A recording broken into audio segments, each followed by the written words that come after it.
And welcome to another Ychyfus podcast, where usually Darren and Clive delve into the murky world of Kung Fu cinema, usually from the old school era. This month, we are joined by a special guest, Mr. Ron Scott. Say hello, Ron. Hi, everybody. Hello. I'm happy to be here. Thanks for having me on Ychyfus. Well done, right? Ron. Close. Well Hey, done. bless me. Achoo. Yes. Yes. So, the listeners may recognize Mr. Scott from the kind of the mother podcast of this one, I suppose you could call it, or the anti-podcast of this one, the Magic Morning Wood. Mm-hmm. With also Mr. Clive Davis. Hello, Clive. All right. Yes. And what are we talking about today then, chaps? Well, we were thinking. So Ron is not a particularly big kung fu guy. Would that be safe to say, Ron? Yeah, I wouldn't say that I. It's not that I don't like kung fu movies. I just don't really know a lot about them, and so Right. yeah. So I was happy to be invited on to have a chance to be sort of initiated into the Hong Kong cinema, or it's not just Hong Kong, but I guess this episode is. But and learning more about kung fu movies. So yeah. Yeah, and we thought what would be a good kind of lead in because. Strictly speaking, the two films we're going to talk today, Heart of Dragon and Eastern Condors, aren't really normally what we would cover. But then again, we have proved in the past that our remit is quite wide if we wanted to, well, it can be whatever we want it to be, right? And I think these are both quite good introductory films because they're not strictly 100% Kung Fu all the way, right? They're more Kung Fu action adjacent. Right. And they're both Sammo Hung films. And I think anyone who doesn't know about Sammo Hung should be schooled in Sammo Hung as soon as possible. So absolutely. Yeah. So and so let me ask, how is this outside your normal scope? Like what makes these different from a normal movie that you might do? Well, normally we do something a bit more wall-to-wall old school kung fu as opposed to a mixture of action and martial arts and I see. Yeah. And usually we tend to fall into doing period kung fu films as well. That's kind of that's kind of part of the definition of what a kind of an old school kung fu film would be. They're usually set in history. Right. Okay. As opposed to the modern day. Yeah. Right. Oh, I suppose by now these are period pieces as well, right? So. Yeah, true. Yeah, but they're set in the era that they're made in. Yes, more or less. Yeah. Yes. So yeah, Heart of Dragon and Eastern Condors. So are we talking Eastern Condors first? Are we, gents? Yes. Right. I think so. Both first-time watchers for you, Ron? Yes. Okay. Right. Okay. And were you familiar because Sammo Hung, of course, did kind of break the outside of the, not exactly a ghetto, that would be unfair to say, but he did gain a certain amount of international fame from the martial law TV series. So I was wondering if at all he was right. on that. Or... I'd never seen martial law. I thought that when you mentioned you were doing Sammo Hung, I sort of rang like a very dim bell for me. And I was like, I feel like I've heard the name somewhere. I knew that it was connected to martial arts cinema.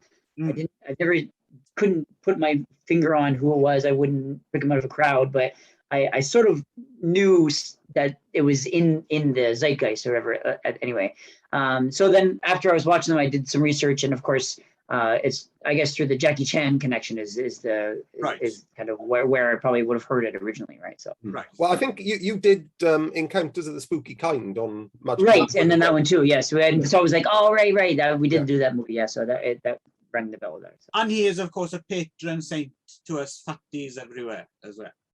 Right. A man who can move despite his girth. Yes. Right. Because we can all move exactly as well as Sammo, can't we? Right. I'd say we put him in the rear view with our mad skill. Oh, yeah, with our ships, yeah, Yeah. our acrobatics. I'm surprised though that I mean, because I was researching about, like, you know, he and Jackie Chan and the other guy who plays the rat, what's his name, the rat guy from Yun Biao. Eastern Condors. Sorry. Yun Biao. Yeah. So the three of them, I guess, all went to school together for martial arts, right? Is that the idea?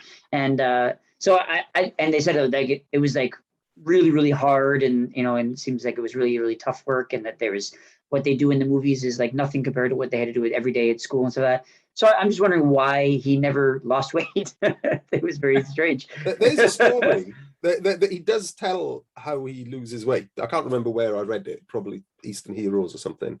But apparently, during the time he was in Peking Opera School with Jackie and Yun Biao and Yun Kwai and all the rest of them, he somehow broke his ankle or broke his foot, and he ended up sort of laid up, unable to walk.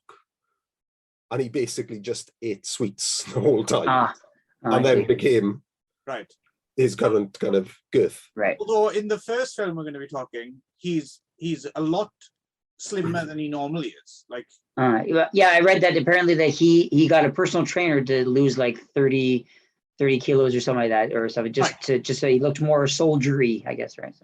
Yes, and apparently, slightly getting ahead of ourselves, one of the reasons that Eastern Condors apparently wasn't a big hit in Hong Kong was because people didn't like slim Sammo. They like fat, funny, Heart of Dragon Sammo, right? And right. They didn't take to that version of Sammo. Right. Yeah, he wasn't. I mean, there was a lot of humor in Eastern Condors, but Sammo himself was not a particularly funny character. I guess he was more of like the straight guy, right? So. Yeah, and both these films are Sammo absolutely playing against type.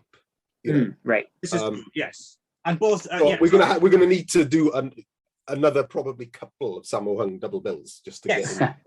Yeah. So just to point. So Sammo Hung also directed both these films, right? So we're kicking off with Eastern Heroes from 19. Eastern Condors. What did I say? Heroes. Sorry, I always do that. Eastern Condors from 1987, right?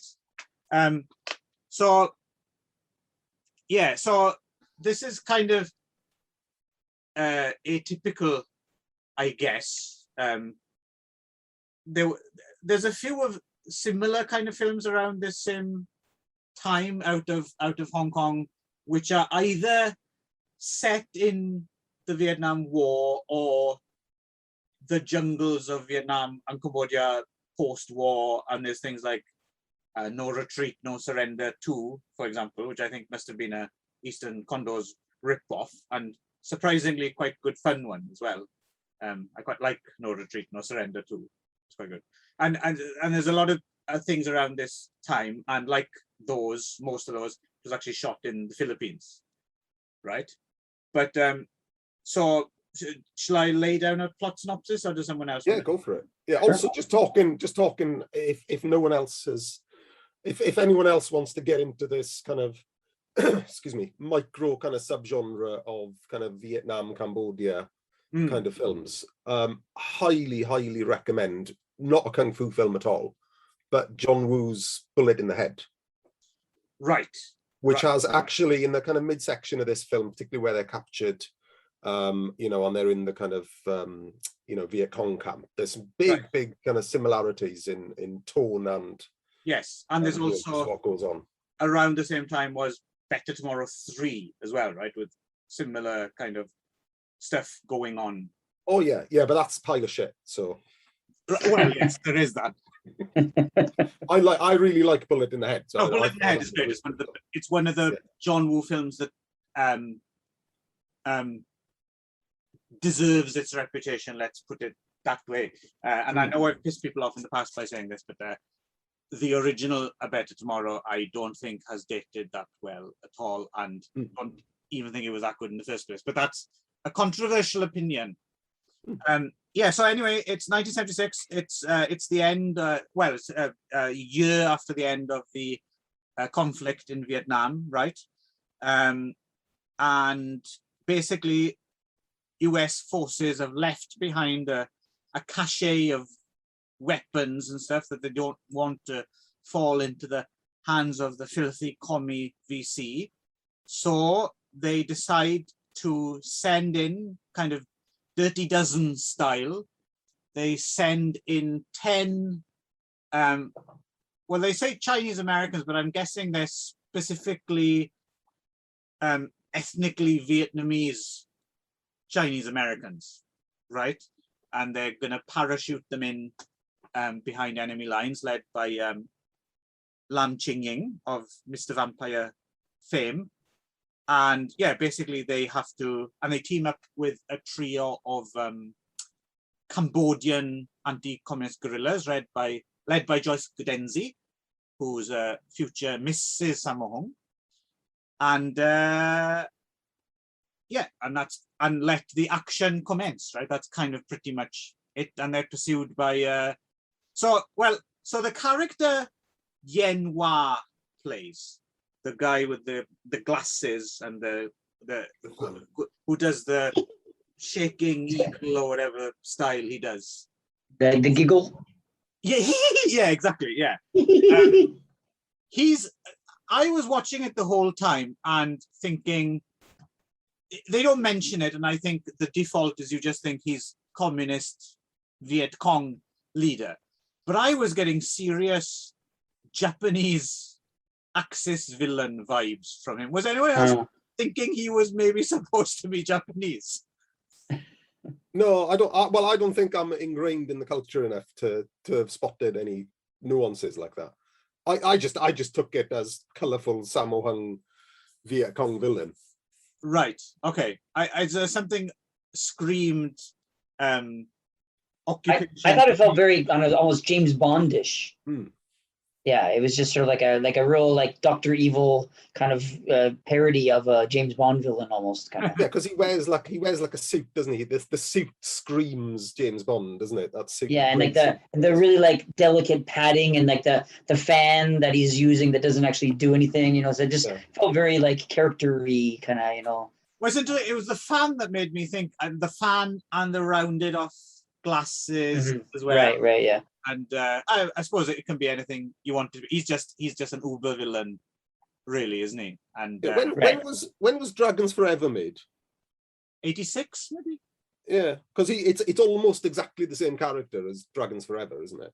I haven't seen Dragons Forever for a long time, but yes, I'll take your word for it. That's a Sammo joint as well, isn't it? Yeah, so that's Sammo Jackie Yimbyo. 88. Right. So actually, Dragons Forever. Is it? Okay. Yeah, so Dragons Forever's after this, so. Right. So, yeah. Okay. Yeah. Yen Hua, so this basically plays an incredibly similar character, except he's a drug dealer in Dragons Forever that was made the following year. Right. Looking on the Hong Kong movie database as well, he does actually get a martial arts director credit for Eastern CONDORS. Yen Hua? Yeah. Yeah. So yeah, I guess his input was quite substantial. Yeah. Well, that's what Yen Hua primarily is a choreographer. He doesn't do a lot of, or didn't used to do a lot of on-screen roles, or if he did, they were minor. You can tell as well because you can tell he knows what he's doing physically. Like, yeah. His fight at the end is, I think, one of the highlights when it's him that Sammo is. Oh, absolutely. Is good. Yeah. So so as we mentioned up front, although there is some typically kind of bone crunching Sammo martial arts action in here, there's also a lot of more kind of generic, gunfights, car chases, explosions, and that kind of stuff, right? So it's a very it's very much in the Rambo First Blood Part 2 kind of jungle action subgenre, I guess. And I like how you specifically said Part 2 rather than First Blood Part 1. Well, it's a very different film. So, yeah, I guess, yeah. So it's funny, we've experienced this before, Ron. Sometimes when we get to talking about films we like and then actually don't have much to say beyond it's really good. And you're gonna have to both fill in, because I'm suffering a little bit with this in so much as I think this is a really fun action film, and that's about all I have to say with it. That's it. Kind of speaks for itself. And it's got some amazing, particularly got some great jumps stunt wise. There's some crazy fucking stunts in this, jumps off of waterfalls and little cliffs and things like that. But other than that, I don't really have too much to say other than it's a lot of fun. So yeah, well, let's go to you first then, Ron, seeing as it's a first watch for you. What did you make of Eastern Condors?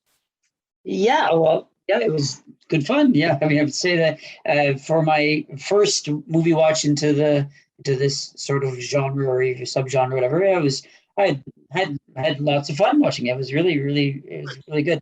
I didn't expect as much comedy as it was, but I guess that's the Sammo Hung thing, is that he does a lot of like martial arts comedy, right? I guess, right? So right.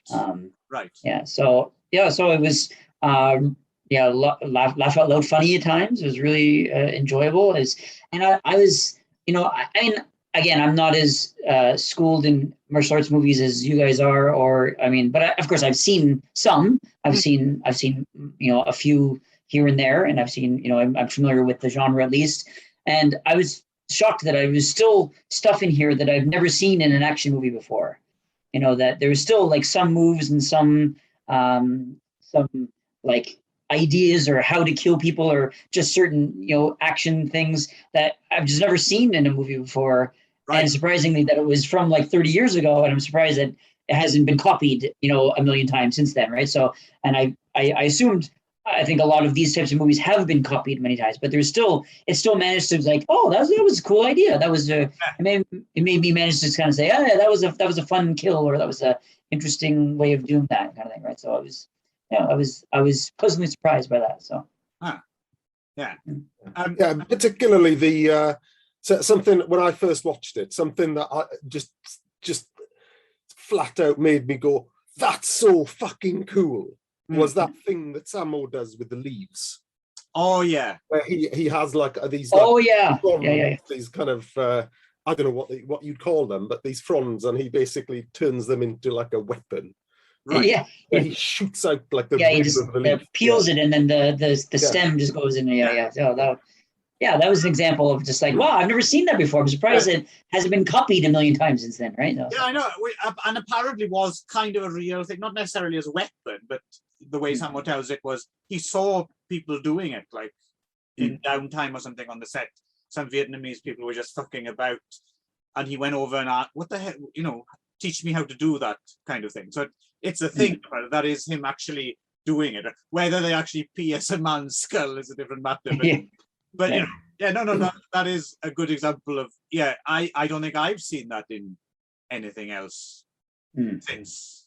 I'm wondering if it's because this film wasn't necessarily a huge hit, maybe. At least not. Yeah, it's a lot bigger over here than it ever was in Hong Kong. Yes, that's the feeling I get as well. Yeah, because this film, this is a big film, and for kung fu fans.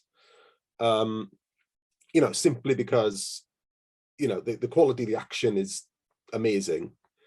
It's slightly outside of, traditional kung fu or kind of modern day action genre. And it's got that sort of, that frisson of a mean, not skinny, but a mean sort of lean Sammo Hung that you never kind of see. And it's a big budget film. There's explosions going off everywhere. They've got helicopters flying around. It's got a cast of almost everyone in it is someone as well. Like if you know your Hong Kong cinema, like there's a lot of cameo appearances, and like you got Wu Ma in there, Ko Fei's in there, Dick Wei is in there, Kurata. I didn't even spot Kurata Yasuaki, but he's in it. I wouldn't have. I was looking for him because I saw him in the credits, but I had never. And he's really underused, actually. Yeah, he He must just gets be. one tiny little fight, doesn't he? Yeah, I would have spotted him, but and you got Hans S. Moore, or however pronounced, the guy from the Killing Fields, right? He plays the guy who pretends to be mad, who's supposed to guide them.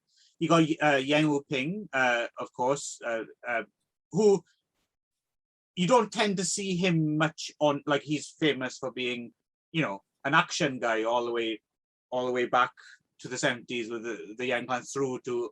Of course, most people will know him as the guy who choreographed the action in The Matrix, right? But you don't tend to think of him so much as an on-screen guy. But he has quite a substantial on-screen part here. Yeah, so he plays the grandfather, doesn't he? Yes. One people call grandfather. Yeah. And he's hilarious. I think he's really good. Yeah, he doesn't do it, oddly enough. I think I was listening to one of the commentaries on it as well, and someone points out it's interesting considering he's one of the very finest action choreographers in the world. He doesn't do much on-screen action himself. Like, he might do some doubling or stunts, I'm not sure, but it's interesting that sometimes the best choreographers are not necessarily the best performers and vice versa, right? Yeah. But yeah, well, it's like, and you know, it's like Yun Kwai as well. You know, Yun Kwai's not in this, or he might be in this, but he's got a small part in Heart of Dragon, and you hardly ever see him on screen. You know, Corey Yen. Right. Whereas, you know, he's done. You know, he used to be a kind of minor action star in the late 70s. He's the same. Ching Chu Dong is the same. Right. You know, Ching Chu Dong started off as a kind of proto kung fu star, and then just decided to pack it all in and make films instead. Right. You know, so there's a lot of them, and they're some of the best choreographers. Yeah.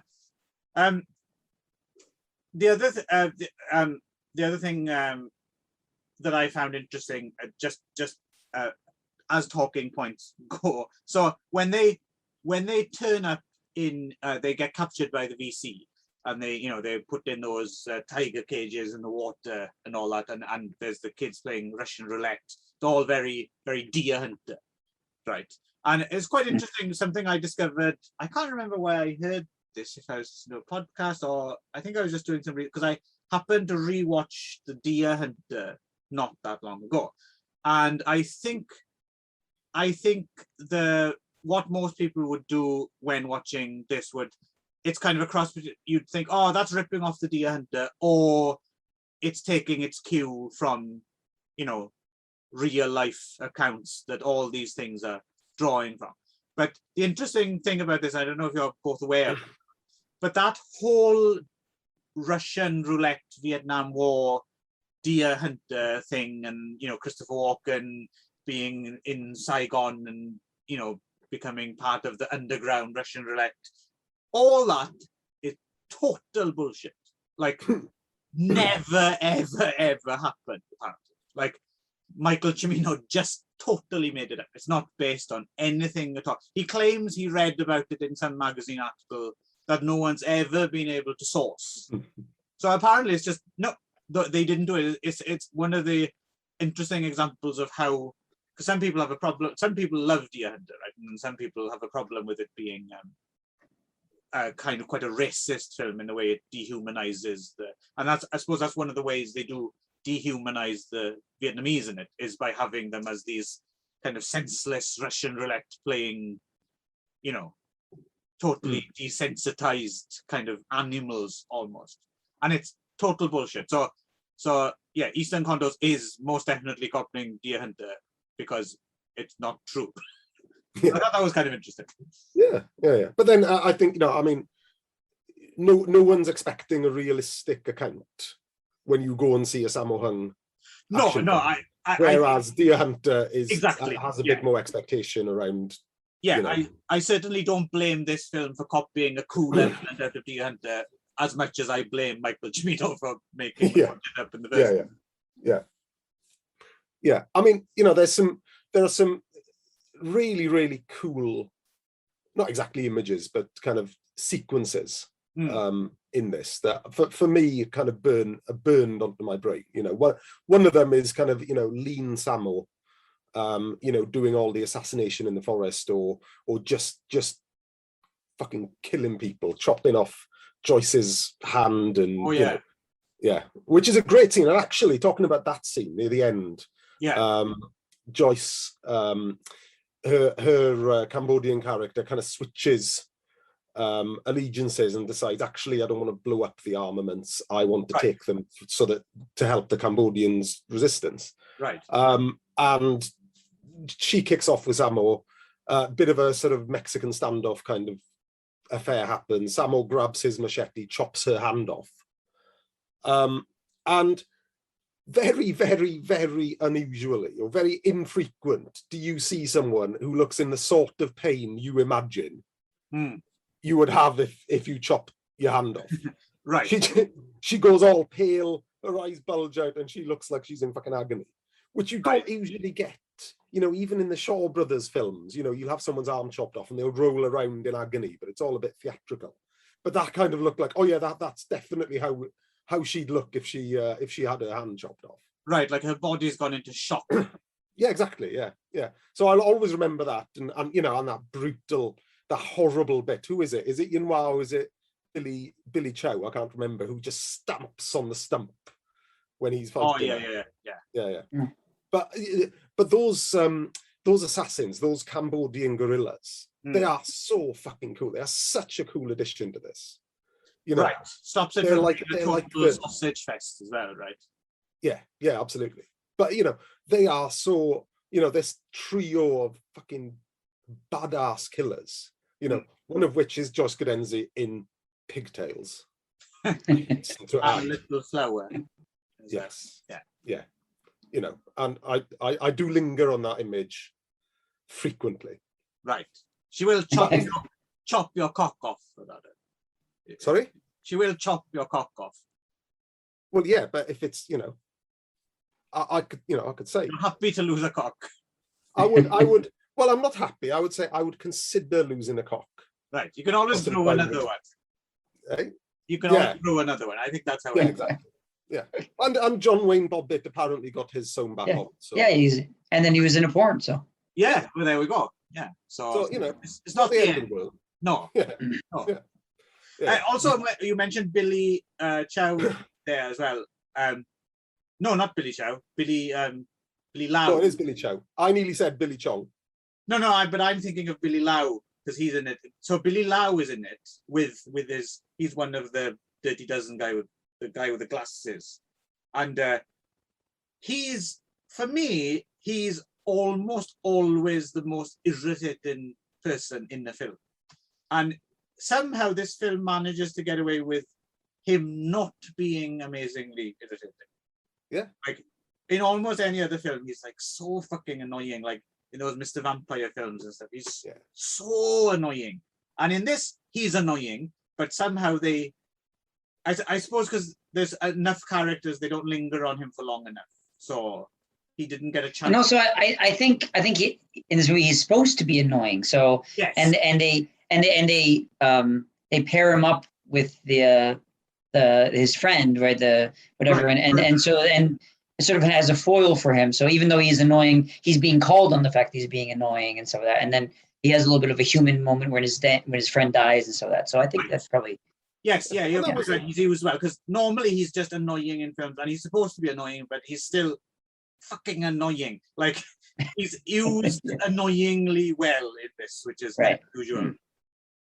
Isn't that a lovely moment as well after his friend dies, or his brother dies? I think. I'm not sure. Yeah. And then he's kind of, you know, he's buried him and he's all mourning, and then he starts getting annoying again and being a wanker. And then the whole team just turn around and say, "Don't be like that, brother. Yes. Calm down." Wasn't that lovely? Yeah. I think we're going to get into this when we do Heart of Dragon.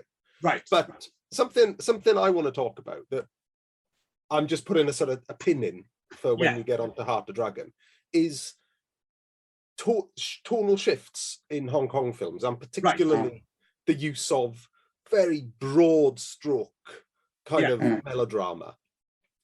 And that's you know, Eastern CONDORS very, very good at, you know, shifting on a dime. Yes.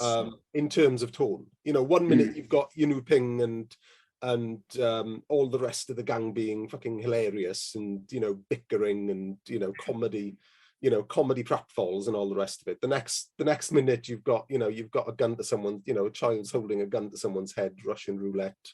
Next minute you've got arm loppings, big stakes, murder, you know.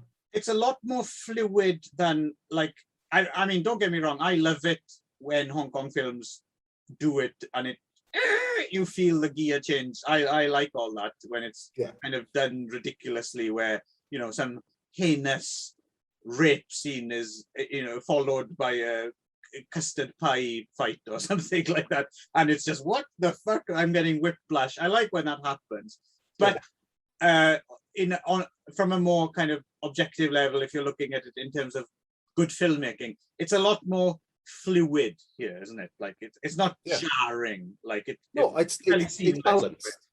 It's well balanced. You know, the beats are there. You know, he's got to get from A to B, and he finds the time for the pathos and the comedy. Right. He slots them into the right kind of slots, doesn't he? Also worth mentioning that Chin Ka Lok as well almost lost his life on this film. That scene where the boat blows up, apparently they got the timing wrong, and he was pretty much set on fire head to toe, and the fact that he just landed straight in the river straight away, kind of the way Sammo tells the story is that he was burnt to a crisp, but because he fell into the river straight away, it was just the outer layer, so apparently his skin just all peeled off, and underneath he was fine. There was like no scarring or anything. So yeah, Chin Ka Lok got lucky, but you know, it wouldn't be a Hong Kong action film without someone almost dying for our entertainment. And I think there was some issues, wasn't there? There were some issues in Sammo completing the film because he himself broke a leg or an ankle. Yes, when he jumps off, that scene where he jumps off into the back of that truck. Which is a fucking crazy dangerous stunt. Yeah, it is, yeah. That's a moving vehicle, no matter how slowly it is. And that cliff is high. Yeah, there's a lot of jumps. The waterfall one as well that Yumpyo does. I mean, a lot of ridiculously,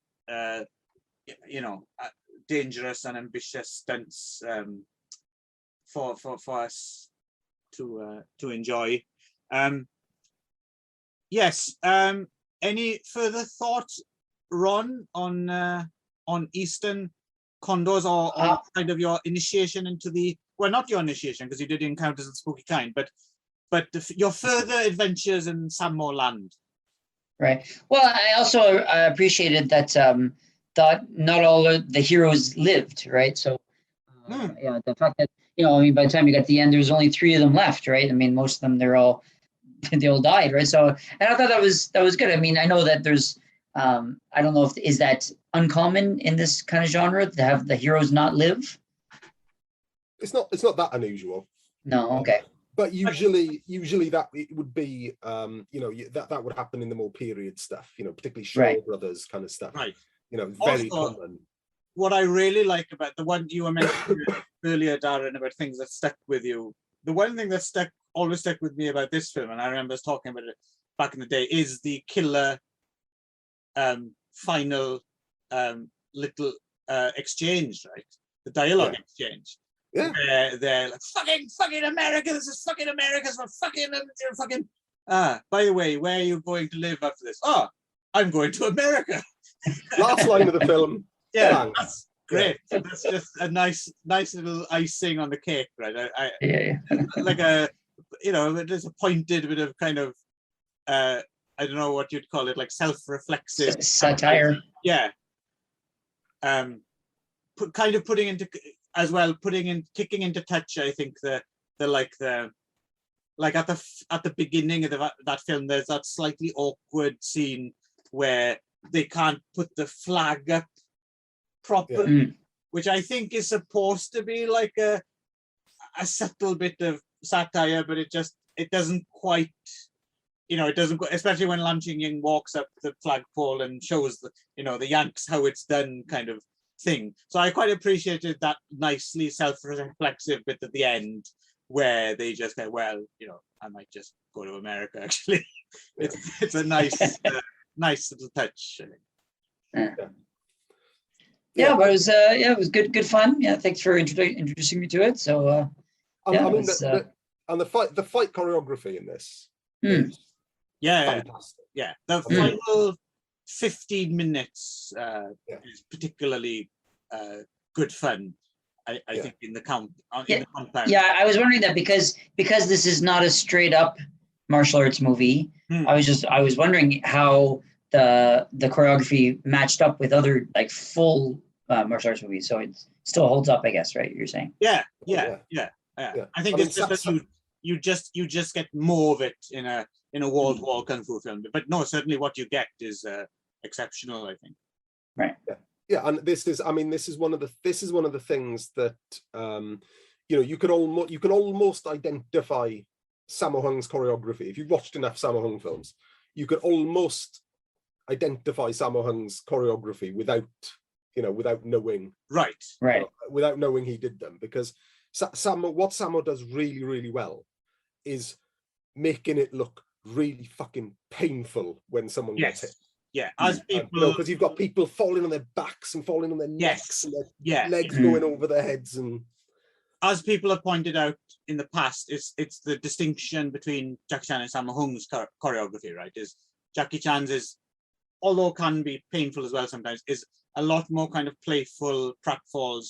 People don't get hurt, but in Sammo's films, bones crunch and people look in pain, and and plus as well, I think from what I understand from some like on-set reports and stuff as well, it's not just because it's obviously the staging is better as well, but also from what I gather, Sammo does demand a certain amount of genuine physical contact. Like on other sets, it's a bit more, there's more blocking involved and you miss or whatever. And Sammo Hung's a bit more like, can I actually hit you in the face? Because that'll look so much better. And and people who are game for it, and that collaboration, I think makes his stuff looks head and shoulders above most other stuff, right? It's just you feel that oh man, that's how did they fake that? And they didn't. They did it. They just punched him in the face. Yeah. And that's the thing. All this stuff's in camera.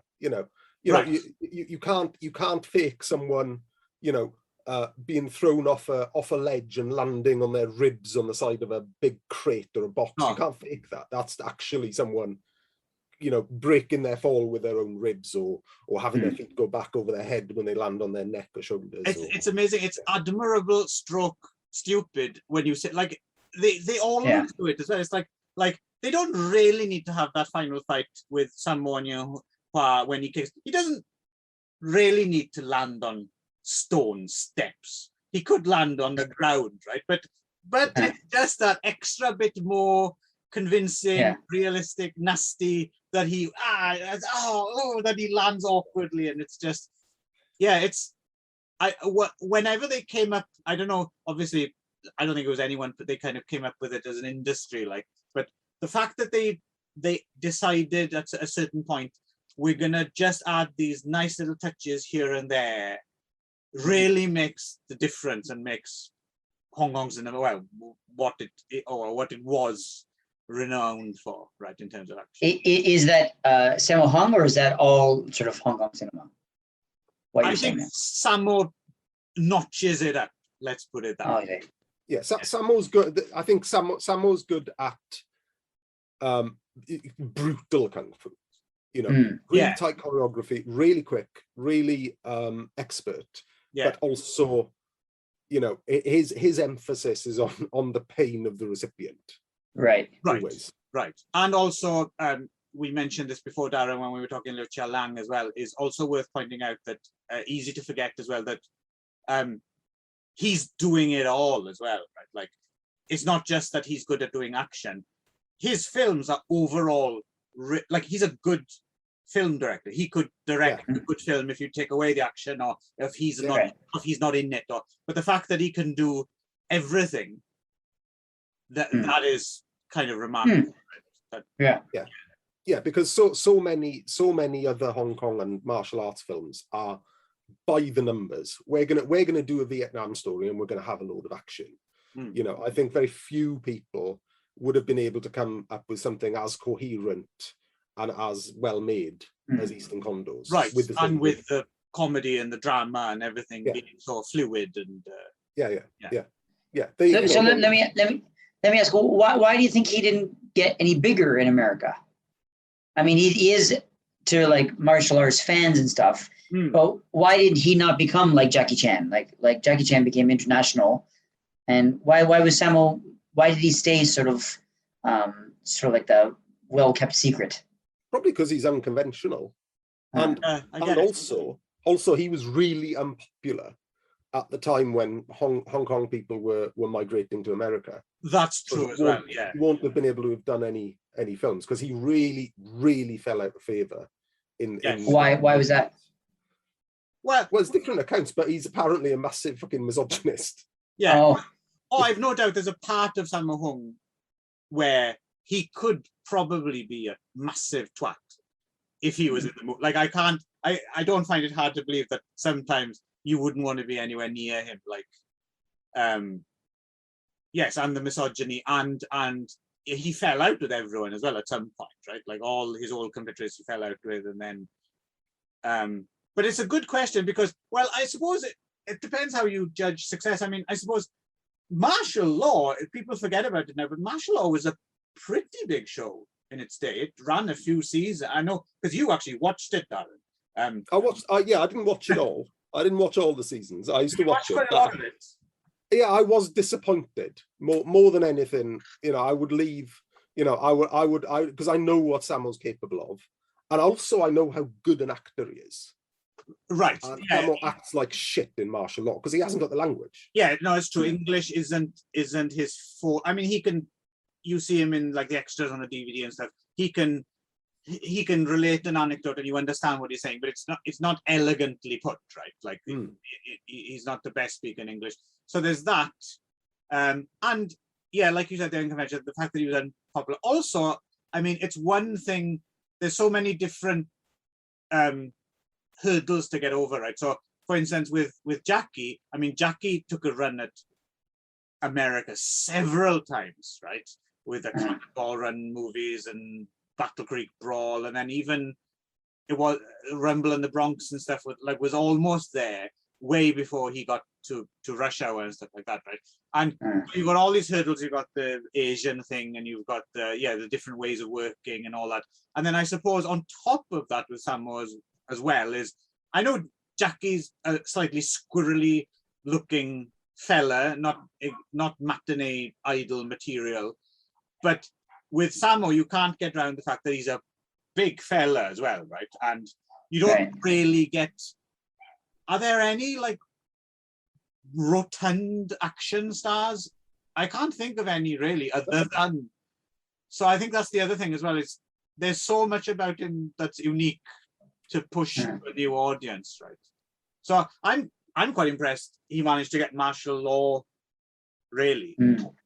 And I remember a few mooted projects because also I suppose after martial law got him a little bit of so he directed what's that Jean-Claude Van Damme film? He directed one of those, didn't he? Oh yeah, Double something, I think it was. Yeah, Double Impact. Was it Double Impact? Possibly. He directed one of those. Van Damme. He was one of the Hong Kong filmmakers who, at a certain point, if you wanted to crack Hollywood, you had to make a Van Damme film, right? As a Hong Kong, it was the only way. And so I think he tried to get in that way then as a director. And I remember he was at one point he almost directed the Knight Rider film. That was one thing he almost did. And then he almost directed a He-Man, Masters of the Universe. Oh, I didn't know that. Yeah. Film. John Woo almost did that as well. So there were he was just on the cusp, I think. So I think it must have looked at a certain point like he would have cracked the market, and certainly, you know, he almost did, I think, but didn't quite get him over the edge. I think it's a shame as well. I think it's a shame that actually he didn't do a bit more, so just so that he could have done choreography in the West. You know, Right. there's so much that would have benefited. There's so many films recently, actually, or you know, from the early 2000s onward, that would so much have benefited from his brand of choreography. You know, I'm thinking about something like John Wick or The Bourne Identity. These sorts of films. Right. If they had someone like Sammo, you know, who actually understood how to film action, you know, those films would have been elevated to such a degree, and you know, it would have been something he could so easily slot into. Oh yeah, I know this. Right. You know, I'll do a test reel for you. Fucking hell, where do I sign? You know. Unfortunately, a kind of example as well of how different the industry has changed in Hong Kong, or I suppose Hong Kong stroke mainland China nowadays as well, is the fact that 1978, Sammo Hung would have starred in, Enter the Fat Dragon. And 40 years later, and it might be slightly unfair, I haven't seen it, it might be a fun film, I don't know, but Donnie Yen stars in the remake of Enter the Fat Dragon, but crucially isn't fat and wears a fat suit. I don't think it's a remake though, is it? I think it's just they've used the same title, because I don't think the plots or anything like still, that. It's basically the same. I haven't seen it either. No, but it's basically the same idea, except now it's like, oh well, we don't actually have to have a real fatty. We can put our muscular star in a fat suit and some CGI, and we don't even have to bother dealing with a proper fatty. Well, I think that's the same as Hollywood, though. That's probably something that's actually bled through from Hollywood as well, isn't it? Right, the other way, yeah, maybe. Yeah, is you don't take chances. People don't take chances anymore because there are too many millions at stake. You know. Right. Anyway, I think we're off track with that one. Yes. Yeah, but anyway, so what are we? So conclusions then on Eastern Condors. We all had fun. Yeah, I think we all did, right? We all enjoyed it. Yeah, I had good fun. I really enjoyed it. Cool. Yeah. Okay, good. I'm pleased. So you guys had seen that before, I assume, right? Yes, both of these. Yeah. Okay. I'm guessing Darren's probably watched both multiple times, but yeah, I'm a bit of a Sammo Hung freak. Oh, really? Okay. I'm big on Sammo Hung. Yes. Yeah. What would you say is his best? I could give you maybe top 3, top 5. Oh, okay. But if you're going to put me on the spot, Encounters of the Spooky Kind, Prodigal Son, Warriors 2, Eastern Condors would be in there, and fucking hell, I can't even think of another one. I was reading a review, and they said that that person wrote that Eastern Condors was their second favorite behind Pedicab Driver. Oh, Pedicab Driver is excellent. It's not. The thing is with Pedicab Driver, it's not a great film, but it's got one of the greatest fights in Hong Kong cinema history, where Sammo Hung has a pole fight with Lak Leung. Yeah, and it's unusual as well because there's a lot of Hong Kong films that suffer that. Overall, this is a bit shoddy, but holy fuck, that fight scene is amazing. And there's countless examples of that, but it's unusual for a Sammo film to fall into that category, because usually they are much more well-rounded, like Eastern Condors. Well, you say that though. You say that he's done. We forget how many films he's done. You know, the stuff in the 90s. You know, like what's the last film he did in Hong Kong in the 90s? The police one. I want to say Look Out Officer. It's not Look Out. Oh Officer, no. It's Don't Give a Damn. That's it. Don't Give a Damn. Right. There are those are peppered throughout his career. You know, and Pantyhose Hero as well. You know, Pantyhose Hero is basically Sammo Hung does cruising. So there's a gay serial killer, in the community, and there is some serious homophobia going on in those depictions. A lot of mincing. Yeah, and and perms. That's perm Sammo Hung, isn't it? Don't forget that Don't Give a Damn as well has the blackface scene with Sammo. Oh, that's right. Yes. Yeah. Yim and Yim Biao go in blackface, don't they? I can't remember. Yeah, it might be. Yeah, those two. Yeah. But there is, again, but Pantyhose Hero has a fucking amazing chainsaw fight. Yeah. So there's always something to watch with Sammo Hung, but yeah, it's kind of generally stuff he did before. Actually, I'll tell you the other one. The other favorite Sammo film I have is actually Blade of Fury. Yes, that's true. That's Blade of Fury is a fucking legit good film, excellent drama.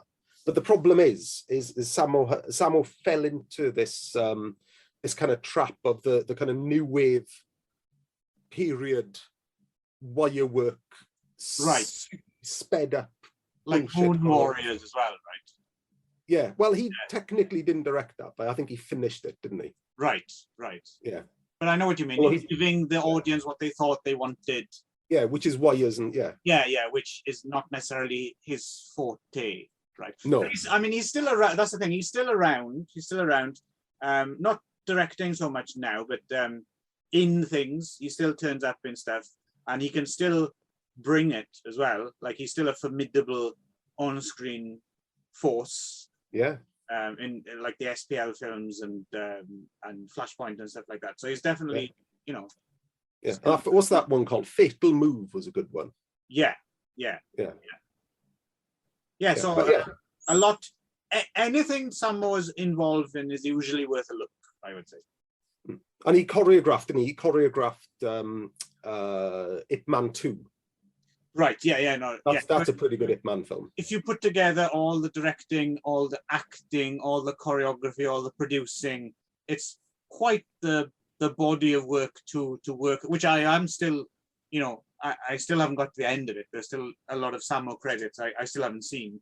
And then you go back before he was Sammo as well, of course. And he was the guy who got, after the Peking Opera School, he would have got Jackie and Yumbyo and all those people their jobs in the industry. So if you really want to go dig deep, you can spot him in countless martial arts films, either as an extra or in a small part, going back to his teens, I guess, maybe late teens. I think we were arguing about this. Well, not arguing. We were in dispute about this in one of the earlier podcasts. And I remember you had said, oh, yeah, Sammo was choreographing stuff when he was in his teens. He was like 15 or something. Yeah. And then you doubted yourself and you said, no, he wasn't. He can't, because he was too young. But then it turns out to be true. Yeah, he was. Yeah, he was. So he started off with Fate of Lee Khan, wasn't it? Yeah. When he was about 16. Right. As a choreographer. Right. Yeah, so it's pretty. So there's a lot of stuff.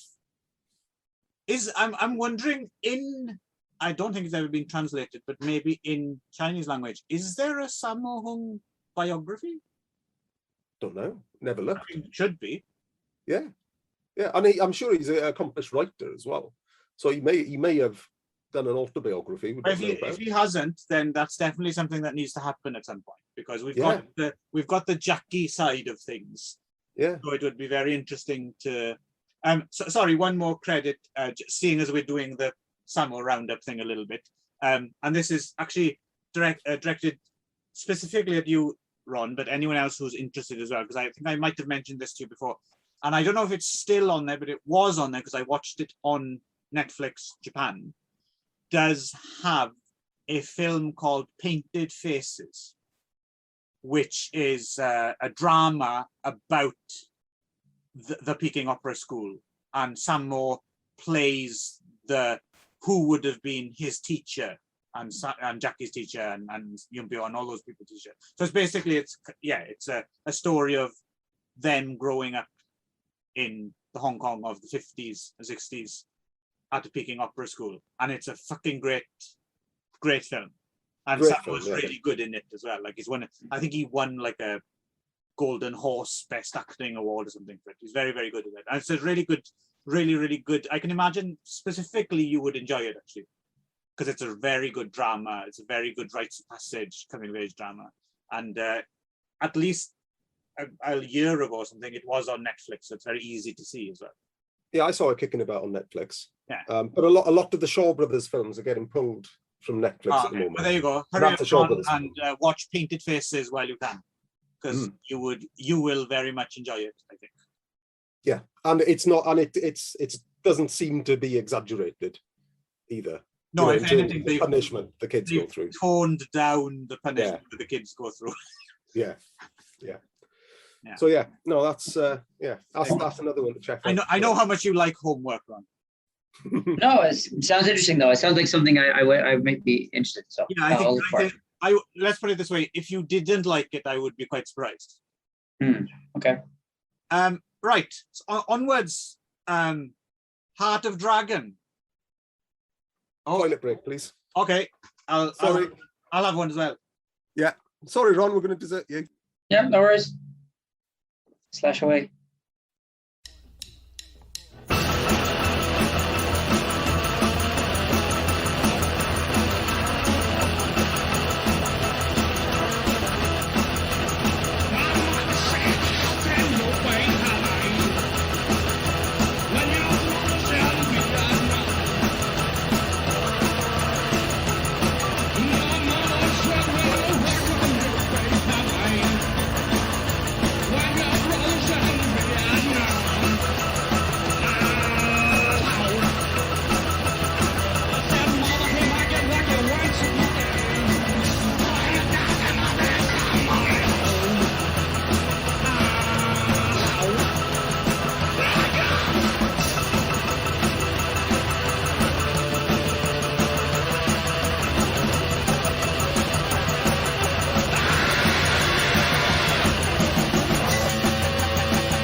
Sam wants to call you, boy.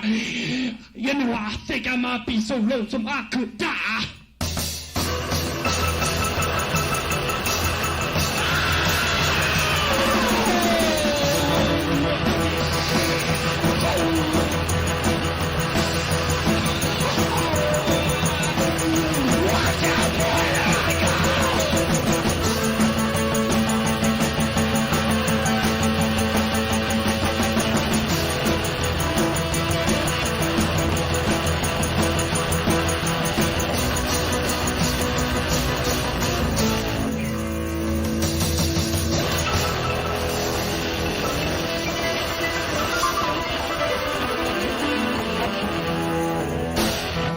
Heart of Dragon, or as it's known here in Japan, First Mission.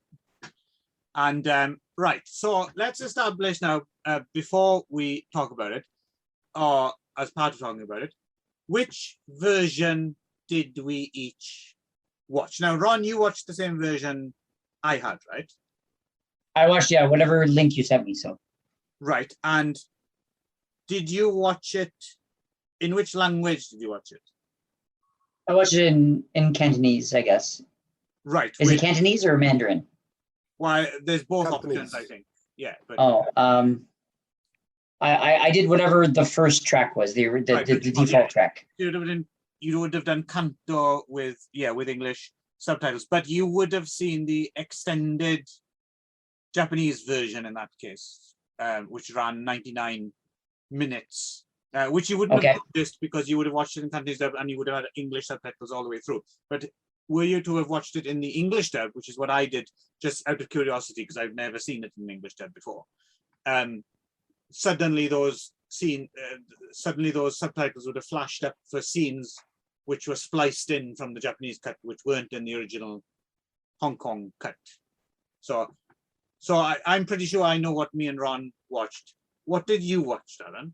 Yeah, the same. So 88 films released this, I think, either last year or this year. Yeah. And that's the super duper Blu-ray with about five 5 audio tracks and about either 3 or 4 versions. Right.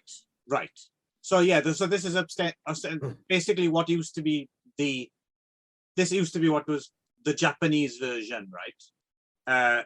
But with a few extra bits that were in the uncut Hong Kong version spliced back in, I think, as well. Yeah, but basically 99 minutes is what you're going for, right? That's the version of this you want. And it's been so long since I watched this before. I know what's different in it because I looked it up, but I don't think I would have been aware of it if I hadn't. Yeah, I think if I saw the hospital fight, I would just have said to myself, fuck me, I didn't know that Lau Kar Wing was in this, and I don't remember this scene, but I wouldn't have immediately become apparent. Right.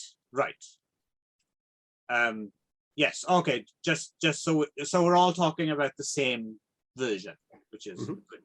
Which we should mention, actually, that's not the version, it was Sammo's decision to cut that scene, particularly. Yes. So it was Sammo's decision to reduce the amount of action. Yeah, so it's not the director's cut.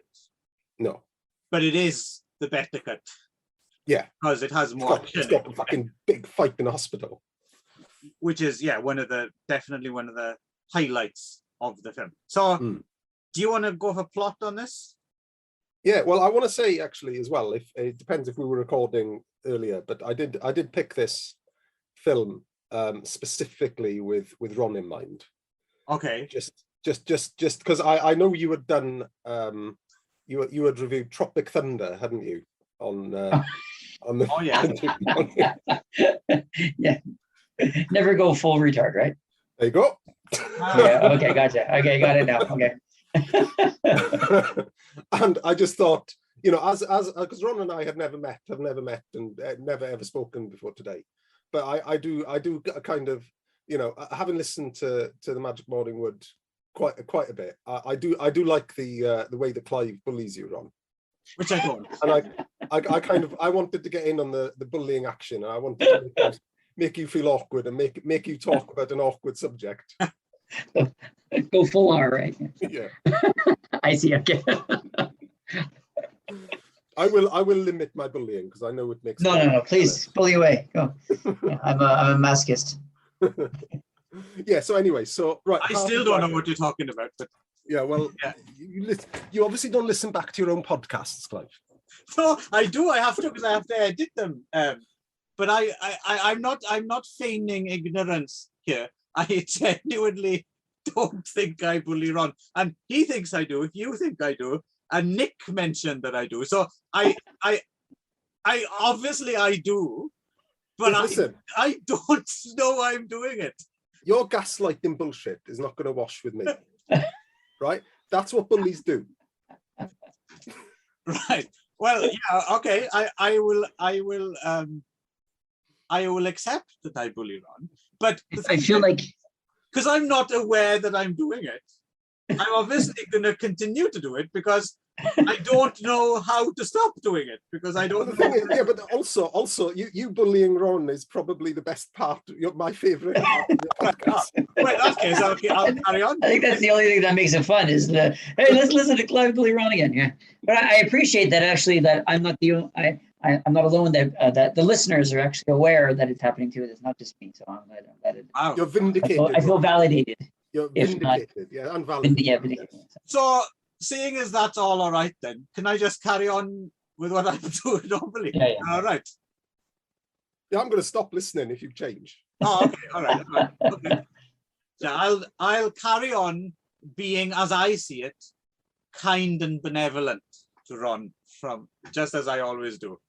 Yeah. Gaslight bullshit. Anyway, so Heart of Dragon. Right. By the way, there's quite a good joke about that as well, which I quite like. Which is, the other day I sat down with my wife, and she said, "Oh, should we watch that Hitchcock film, Gaslight, on the telly?" And I said to her, No, we saw that before. Don't you remember? We watched it just last week. We watched it this You're morning. crazy. We saw that. Yeah. You're losing your mind. Yes, right. So 1985's Heart of Dragon, directed by and starring Sammo Hung and Jackie Chan. Yeah. Good full list of Sammo's gang in there. Yeah. Our favourite, Fong Hak On. Right. Yeah, he's in there. Yeah. Strangely, Yin Biao isn't in it, but right, the action choreography. But what's his face struck me in this as a little bit of a Yumbio surrogate. Yeah, Mang Hoi. Yes. Yeah. Yeah, because they even look alike. They do a a little bit. bit. Yeah. And I love Mang Hoi. Yeah, me too. Mang Hoi, Ron, is the Jackie Chan's best friend in the SWAT team. Okay, right. Kind of The little guy? Yeah. The little guy, okay, yeah. Yeah. But yeah, I've always liked Mang Hoi. I find him cute. I find him adorable. Yeah. Also a great choreographer himself. Right. Yeah. We've got Melvin Wong in there. We've got Chong Fat in there. Emily Chu. Sorry? Emily Chu. Emily Chu, yes. Who else have we got? Mang Hoi. Chin Ka Lok is in there. Dick Wade. Jia Ho. Philip Coffey. Yeah. We have got Lee Hoi San. Right. With hair. Right. Yes. Sorry. The Incredible Hulk, apparently. Sorry to go slightly inside baseball on you here. We'll come out the other end of it in a minute or two. Yeah. We need to get this out, and then it's purged. And of course we've got, and we didn't mention him in he was also in Eastern Condors. Our good old friend Hsiao. Yeah. In it as well. Yeah. Who's got fuck all to do in Eastern Condors, which is a big shame. Right.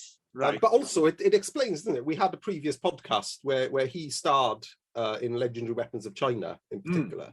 And Clive and I were kind of musing, well, what the hell happened to him? Why wasn't he bigger? What happened to him? Well, he kind of got subsumed into Sammo Hung's action team, didn't he? Yeah. Got Fung King Man as well. Yeah. Rat Fung, according to the Hong Kong movie database. Anyway, whole bunch of Wu Ma as well. Whole bunch Teddy Hip, Dennis Chan. Lots of familiar faces for the fans. And some more seven Little Fortunes. Yun Wa's in there. Yun Kwai's in there. Right. And yes. Anyway, we can crack on anyway. So, plot such as it is, Mr. Jackie Chan is a SWAT team commander who's just quit his job for a job in CID. Right. Which is different from British CID, right? Well, you assume it's on the same model as it was a British territory. I guess. But whenever I see CID in Hong Kong films, it doesn't look like they do the same thing that CID does in British. But then again, cops in Hong Kong films never actually do real things. No. It's like a serious crime division, for murders and smugglers is how I kind of interpret. Right. So, sorry, quick North American question. What does CID stand for? Or mean? Criminal Investigation Division. Okay. No. Yeah. Sounds good. It's kind of like the I shall look at that. It's like, so in like an American film, you've got like the homicide squad and the drug squad or whatever. But I imagine that that's CID deal with the more serious crimes. More serious crimes. Yeah, so they would do the murders and the major crimes, right? I was almost. It's not division. It's department. Criminal Investigation Department. Okay. And here we go. Plain clothes is the and you've got Bangladeshi CID, French, German, Austrian, Switzerland, Hong Kong, India, Indonesia, Ireland, a Japanese CID as well. I didn't know that. Kenya, Malaysia, Pakistan, Singapore, Sri Lanka. There you go. All you've ever wanted to know about CID. Okay, great, thanks. This podcast is value for money, I tell you. Learning and learning. Considering how much we charge for it is, Right. Oh yeah, exactly. Yeah. So yes. Anyway, so Jackie has quit his job with the SWAT team after a lovely little sort of action scene to kick us off, where they're doing manoeuvres in bright yellow jumpsuits. Right. Yeah, I thought we were in Godfrey Ho Ninja territory for a minute. Exactly. Yes. Yeah. Which is a lovely scene. But anyway, so plot such as it is, Jackie Chan quit his job, joined CID, but also is about to quit his new job in CID because he wants to be a sailor. He wants to go in the merchant navy. Right. The only problem is that he has a life at home, and that life at home includes his girlfriend, Emily Chu, and also his big brother, who's kind of his little brother, Sammo Hung, who has learning difficulties and is, as they put in the film, is mentally retarded. Right. Which is not currently a good term to use, I don't think, in these days. But yes. He's very non-specific, mentally disabled. My guess is, I might be wrong, I don't think anyone went out and did any serious research into exactly what's supposed to be wrong with him. Right? He's just a bit, basically. Yeah. He's basically just a big kid, basically, is what he acts like a child. So he's kind of got mental age of 5 or 6 years old. Right. But he can speak and gesture and surprisingly all of a sudden make quite, complex decisions, and he can speak normally, but he's just got a stupid haircut and wears dungarees. Yeah, is the extent of he has a haircut disability, I think. Yeah. Well, I think that there is a condition that people suffer from birth that this is aiming for. Right. Isn't there?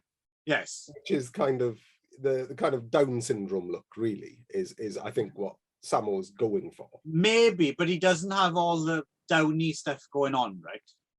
Well, no, but that would require makeup, a bowl haircut, and dungarees. But that I think is where Sammo was heading with it. That's I think where what we're meant to kind of think. I think. Right. Anyway, that's maybe my view. Yeah. So anyway, so this is a problem for Jackie, who is a very frustrated carer for his brother, and he wants to leave.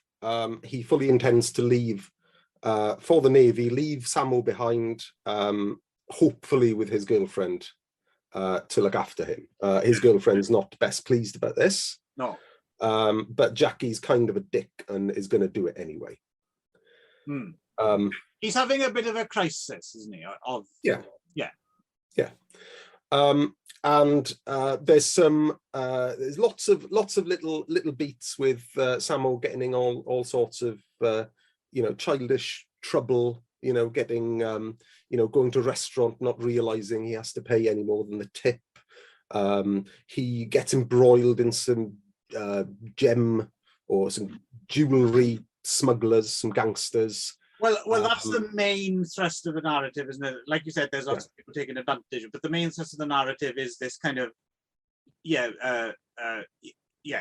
comedy of errors where he ends up being accused of being a criminal, basically, because he ends up with some stolen stuff that the bad guys want to get their hands on, and Jackie has to return to protect his brother with his compatriot policemen, and all is well in the world, kind of, in the end.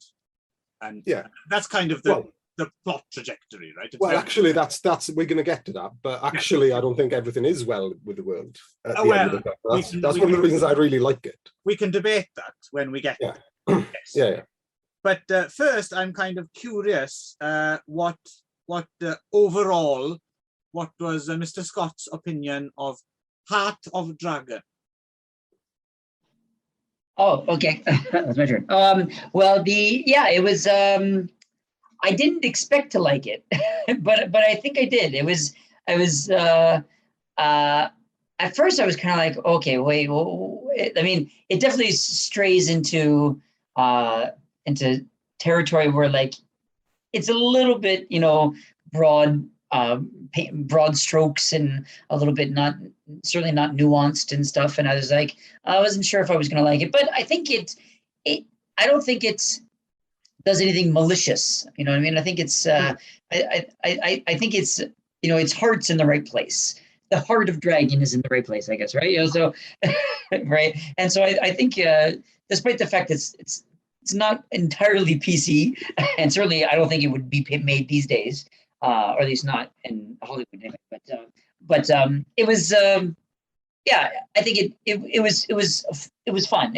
I enjoyed it. It was definitely different from Eastern Condors because it was, and I was surprised there wasn't more martial arts. I mean, there is still quite a bit, right?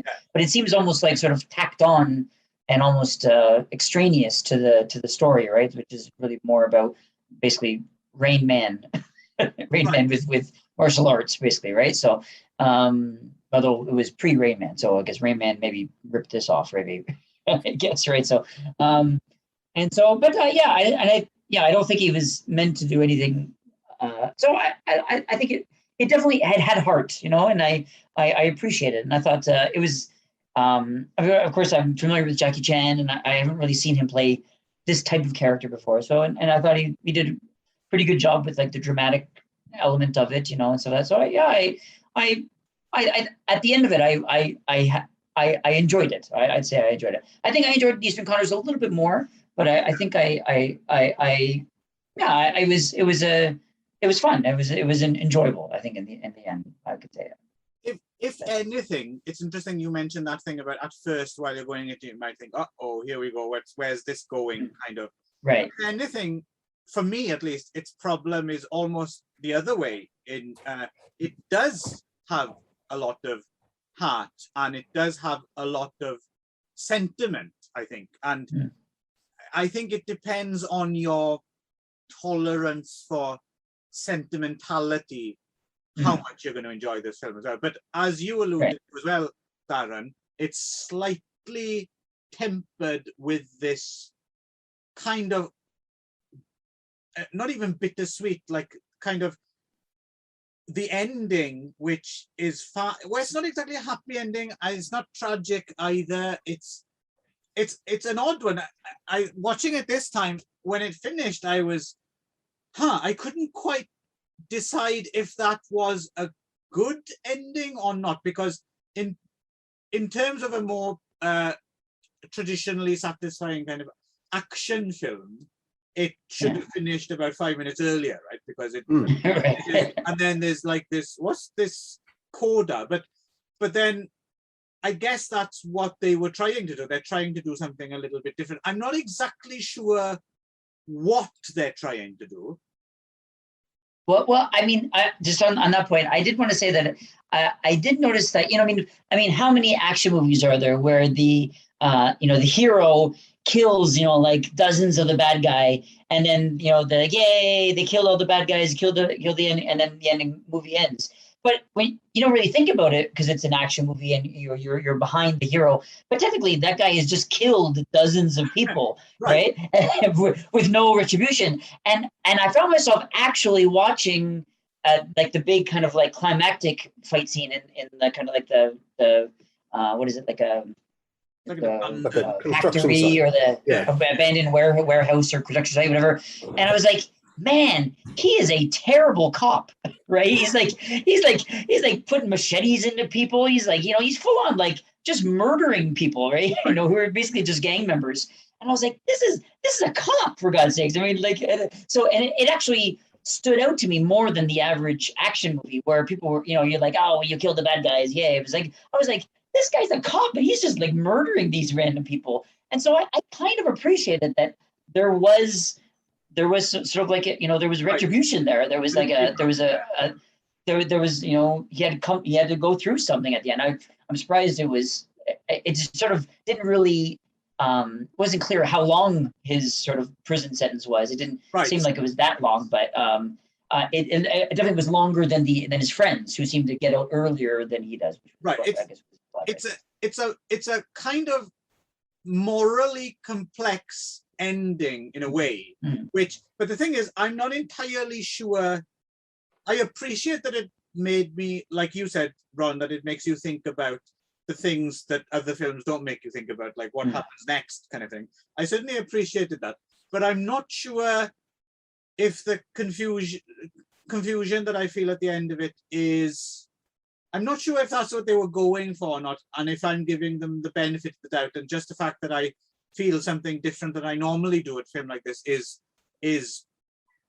they accidentally kind of got away with something, and that in itself, that's good, I suppose, to present something that you haven't seen before. But I'm not sure if it's entirely successful in the way they intended it or not. Do you have a take on this, Daz? Yeah, I mean, I think we mustn't sell Sammo short, right? This is not his best film, but I think it's a really interesting film. Yes. But one thing that Sammo's very good at, that a lot of his contemporaries aren't, is complexity, is that this moral complexity. Right. And you see it in something like The Prodigal Son. You know, you've got these two overlapping prodigal sons, you know, with the consequences. The ending of A Prodigal Son, for example, is in a similar kind of way, kind of a little bit dubious, because you know, you've got two kind of innocents going at each other, and you know, it's not deserving. The ending is fucking amazing and very satisfying, but there's just this little hint in the back, kind of, oh well, he didn't really do anything, you know. And I think that's intentional. That's so true. Yeah. I think Sammo leaving this open is not accidental. I think leaving this complicated, I think that he is doing that deliberately. I agree with you. Yeah, but I'm just wondering if it's as successful as he hoped it would be. And again, to your point, Eastern CONDORS as well, a good example, right? When it gets into its final machinations, you've got the whole kind of betraying the three girls who fought alongside them. That's kind of morally complex. Yeah, the whole thing against America, but I'm going to go and move to America. Yeah, Sammo is clearly, his world is not one of black and white simplicity, right? And certainly I do appreciate that. But do you understand what I mean a little bit, where the ending to me seems not botched exactly. I wouldn't say it's botched, that's unfair, but I don't know, it's somehow it felt almost as if it kind of ended like I said, if they were going for something different, they would have ended it earlier, but then it almost felt as if it should have had like another 5 or 10 minutes. Like it when it ended, I just felt a little bit like, oh, it's over. Yeah. Like a bit too. Yeah, there are certainly some question marks at the end, like you said, Ron. We don't know how long he's inside for. If we knew that he got life, that would be one thing. If we knew that he would be out in 5 years, that would be another. Yeah. You know, those question marks kind of would give us, you know, if those questions were answered, we would know exactly where Sammo's coming from. But there is some ambiguity in terms of what he wants us to think about Jackie specifically. I tell you what, it reminded me a little bit of something that does it better in a way, but it reminded me a little bit of is the very last episode of each season of The Wire.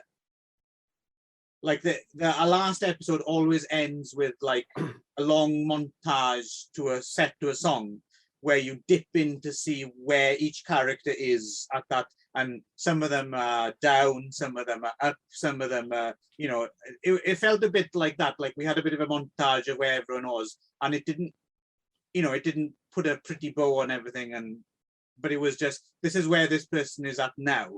But with The Wire, you always got the feeling that there's going to be another season or something, and you're going to pick up some of because this just stopped dead.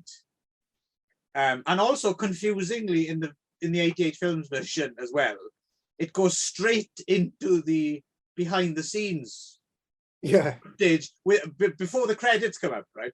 So all of a sudden you're like, oh, why is Jackie sitting on the streets with some extras on a blue tarpaulin or crash mat? And then it takes you a while to realize, oh, the film's ended. This is behind the scenes footage, and so you'd kind of rather that just fade to black, really, wouldn't you? Yes, which I guess is what it did in the Hong Kong version originally, which maybe made more sense. it's funny sometimes when you have the completest version of something, sometimes it can work against it, right? In this case, I think it's a little bit confusing when it just keeps on going, and it takes you a little while to figure out the film's ending. Yeah. But I think that's what was expected in 1985 of anything that Jackie Chan was in, was the gag reel at the end, wasn't it? Yeah, I think that's from the Japanese, because it's Jackie singing Tokyo Saturday Night, right? In he's singing in Japanese. Yes, that's right. Yeah, you're right. Yeah. So that's the version that I don't remember. I used to have this on VHS as the first mission 100 years ago. And I don't remember what the ending was in that version. Right. But certainly it's, I think we all seem to be agreed that it's overall an interesting film, and it's something a bit different, right? Whether you're familiar with Sammo or not, it's a bit different, whatever angle you're coming from. Yeah, I mean, it should have. I mean, I don't think there's enough action in it, even in the Japanese version, to fully satisfy. Agreed. You know, a die-hard kung fu head. Yeah. And you know, to be honest, I went into this as, you know, fairly early on when I started watching kung fu films, and that's all I was interested in. But I still managed to, you know, leave the film with a good deal of fondness towards it, you know, having enjoyed myself. Yes. I have to admit, I'm not sure how much I would enjoy it in its original cut with less action, though. That it seems to me the way it plays in this version we watched is just about on the edge of, that's just about enough action to get you through it. Yeah. When you're ostensibly going into an action film. I would wonder how it would play with those scenes removed. Like, I think that would be. Well, what was it originally meant to be, an action film, or was it meant to be more of a drama with action? Oh, it's a good question. I'm guessing, I suppose, then that they were going for drama with action. Then, in that case, I mean, this. My guess, sorry, I may be, but my guess was that I was. It seemed like almost like Sammo was almost wanted to do something else.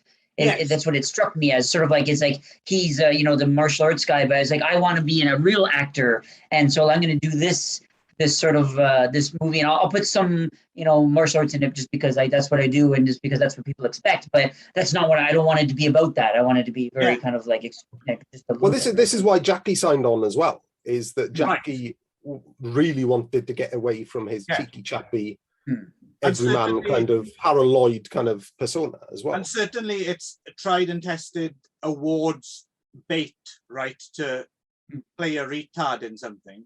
So you can see the appeal from that point of view as well. I'm not sure. Did it get awards? I think so. I did read up a bit on it. I can't remember if it got awards or no. I think they both got nominated, and I think Jackie won the award as opposed to Sammo for best actor or whatever it would be. But they were both nominated. I wonder if that led to their falling out, right? Because they had the falling out between this and Eastern Condors, which is one of the reasons Jackie is not in Eastern Condors, right? Yeah. I don't know. I don't know. But I possibly not. I really don't know. But then they came back for Dragons Forever, and they're always going to do stuff together anyway, right? Just because of their relationship. But one thing I really like about this film, and it sounds like I'm gushing about the film. I don't really hold it in very high esteem, but I just think it's an interesting film. It is interesting. Pretty good and worth watching. But what I'd really like about this film is what Jackie's doing, and I'm not a Jackie Chan fan. I like some of his early stuff. I generally find his shit annoying, to be honest. Never particularly like Jackie. Stunts. I'm here for stunts, but when his films are bad Hong Kong comedy plus some cool looking stunts, I find it gets old quickly. That's my view of a lot of what Jackie's done. Obviously there are really good films in between. The police story films are good, and I hear actually that he's really good in The Foreigner. Has anyone seen The Foreigner? Oh, I saw it when it came out, but I don't remember anything. He's meant to be really good in that. But anyway, so what I really liked about this film is what Jackie's doing. So Jackie's not playing a nice guy.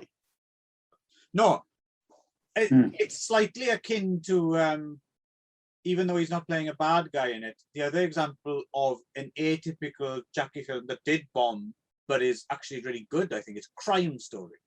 Oh, yeah, yeah. He doesn't do typical Jackie in that, and it's much darker than what he normally did. But then again, in general, I think when he was working with Sammo, it was always slightly darker than what he got up to by himself, or when he was in charge, right? Like Sammo kind of poked him in directions that he didn't necessarily go himself, right? So they're a good foil for each other, I think. Oh, absolutely. But I think this is the one where Sammo did the most, seems to have done the most prodding of Jackie. You know, because as we've seen, you know, in Eastern Condors, you know, Sammo's films are characterized generally by their brutality. Right. You know, Eastern for your benefit, Ron, you know, Eastern Condors is one of the more brutal films that Sammo has done. Oh, but in every other film that he's directed, there's some sort of, oh, Jesus Christ, that's a bit strong, you know. Right. There's, people get mutilated in various ways. You know, there's very rough action scenes. There's a small moment in the same way as, you know, any film with Nicolas Cage in will have, even if it's just for 30 seconds, that Nicolas moment where the director's fallen asleep behind the camera or something, and Nicholas gets to do whatever he wants. Right? Yeah. There's always a Sammo moment as well, right? Yeah. So and that's Sammo pushing Jackie towards this darker, more brutal kind of persona. Right. And it works, you know. I mean, because Jackie doesn't usually kill people in his films. No, he injures people, but he doesn't kill them. No. Yeah. Whereas here, it's a fucking. The end of the film is a fucking bloodbath. Yeah. And Jackie's the only one doing the killing. Yeah. He's like the murderer. Yeah. Before I forget to mention as well, because I really wanted to bring this up. The stunt when the 3 grenades go off and the gangsters get blown out the side of the building. That's insane. Like, I don't care how many crash mats are down there, right? Because you get one angle shot. They fall a long fucking way. And more than that, it's a whole bunch of people falling at the same time. Like, you just know someone landed on someone else when they hit the ground, right? That is fucking off the charts, that stunt. Yeah, there's actually on the 88. Yeah, on the 88 disc, there's an interview with one of the stuntmen, someone I hadn't actually heard of. Okay. And he talks about that particular stunt. Crazy. And yeah, it's worth watching. I won't go into it, but it's well worth watching. And yeah, there were definitely some serious injuries. Who is it? Who is it? Is it Jackie who does during the end credits, the very last thing that they show, where he misses the canopy? Yeah, he misses that awning, right? He's obviously supposed to bounce off it and then bounce on. He just falls straight and then gets run over. Almost got run over by a car. That was that's fucking hell, man. It's Chong Fat's character, isn't it? It's Chong Fat's character, but it's him doubling for him, isn't it? I think Jackie doubling for. No. It's someone doubling. You'd imagine it's someone doubling, Although Chong Fat is a stuntman, so. Right. You know, but that's insane as well. But the other one as well is just it's a perfect example of what you watch Hong Kong cinema for, right? Yeah. It's like, if all else fails, you have a bunch of guys being blown out the size of a high rise. Crazy. And again, you know, like we were saying, this is all in camera. You know, there's sometimes you'll get wires, sometimes there are some safety precautions, but more often than not, you know, these are unassisted falls. You know, sometimes not even onto mats. You know, as is the case where he misses the canopy. There's nothing there, right? He just lands straight on the ground. It's I mean, it doesn't matter how much padding you put on, that's gonna hurt, right? There's a certain level where you're like, I'm gonna work today and I'm coming back with at the very least massive bruising. Yeah. And I may die or break a bone. Yeah. But also this is, we're talking about, there's a tragedy now. So this is kind of in itself bittersweet because, no one else did this apart from Hong Kong. No one else put themselves in this sort of peril to put stuff on film. Well, I mean, I think there were some places, but we didn't see it much of it, so we didn't know. Okay. But now I think we're like, I think maybe Thailand and the Philippines as well. They have pretty mad stunt people in the Philippines as well. Yeah. But let's say though that group of filmmakers then. But unfortunately, that era's over. You're never going to see that again because it does seem to be, you don't work because you don't get the Peking opera trained people anymore. Right. Whether the schools exist in the same way, I suspect they don't. I don't think they do. No. So and Peking opera school, you would take your 5 or 6 year old kid, dump them in this school, and fuck off. And that would be their life until they're 16. Yeah. When they generally would go into opera or filmmaking. And that's that. And that's all they do all day is learn how to manipulate their bodies, how to fall, how to flip, how to dance, how to sing. That's everything. That's their life. It is a real conflict, isn't it? It is, on the one hand, yes, I am glad we are abolishing the systematic abuse of children for use in the entertainment industry. Who also work for free. They also work for free in the big opera. Or a bowl of rice or something. Yeah, it's a Victorian workhouse, basically. Isn't it? So that's good, it's gone. But on the other hand, fuck, they grew up to make really entertaining films like this. Yeah, and that's the thing. And this talent just doesn't exist anymore. Everyone who went to picking opera in the 60s and 70s, they're in their 60s and 70s now. Yeah. And they haven't been replaced. Let's hope there's still a third world shithole somewhere where children are being abused and they will make entertaining films for generations to come. Yeah, for a while we thought it was Thailand, didn't we? When Tony Jaa started kicking about. Yeah. But I suspect those days are gone. And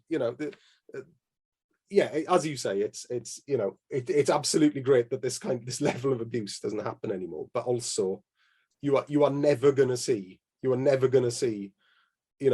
3-story building flips. Yes. Unassisted ever again. I'm wondering if this was what people felt like when Empire crumbled. Like they're like, well, I guess, gosh damn it, it's good.